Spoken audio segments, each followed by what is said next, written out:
Hi friends, welcome to Jaya's kitchen. ముందుగా మీరు నా ఛానల్ని సబ్స్క్రైబ్ చేసుకోండి. నా ఛానల్లో అన్ని రకాల వంటలు ఉంటాయి. నాన్ వెజ్ ఉంటాయి, రోటి పచ్చళ్ళు ఉంటాయి, రోజువారీ కూరలు ఉంటాయి, అన్నీ ఉంటాయి.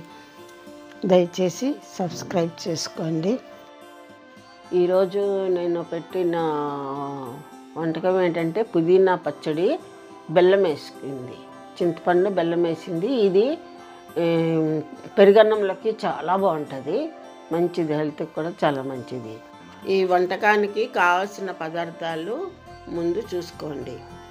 పుదీనా, దానికి సరిపడా ఎండుమిరపకాయలు, జీలకర్ర, కరివేపాకు, మినప్పప్పు, బెల్లం, చింతపండు, ఉప్పు, నూనె. ఇప్పుడు తయారు చేసే విధానం చూడండి.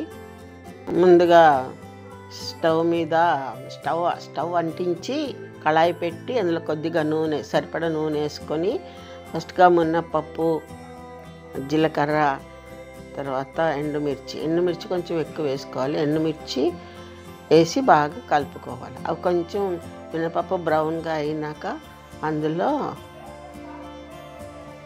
కరివేపాకు కూడా వేసుకోవాలి. అందులో తర్వాత అందులో ఒలిచిపెట్టుకున్న పుదీనా బాగా కడిగి అందులో వేసుకోవాలి.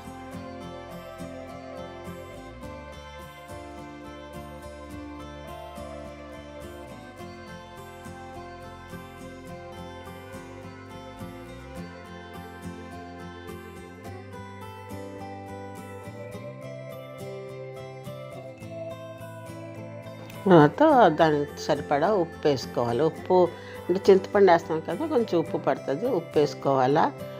ఉప్పు వేసుకొని బాగా కలిపేసి మొత్తం ఈ వాటర్ అంతా అయిపోయి మొత్తం వేగినట్టు అయిపోవాలా. అప్పుడు అందులో చింతపండు, నానబెట్టుకొని ఉంచుకునే చింతపండు వేసుకోవాలి.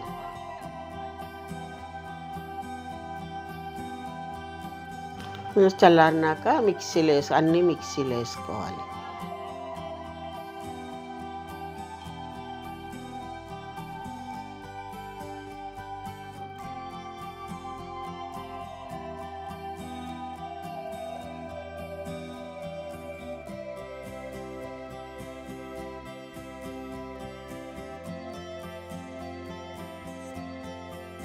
మిక్సీ తిప్పి మధ్యలో 2 సార్లు మిక్సీ తిప్పి కొంచెం సగం నలిగినాక అప్పుడు అందులో బెల్లం వేసుకోవాలి.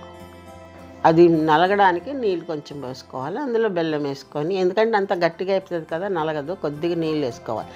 మామూలుగా రుబ్బుకుంటే అయితే నీళ్ళు అవసరం లేదు. అందులోనే మనం బెల్లం వేసి పెట్టుకున్నామంటే ఈ పచ్చడి 2 నెలలైనా ఉంటుంది పాడవకుండా. మిక్సీలో నలగదు కదా, అందుకని నీళ్ళు పోసాను.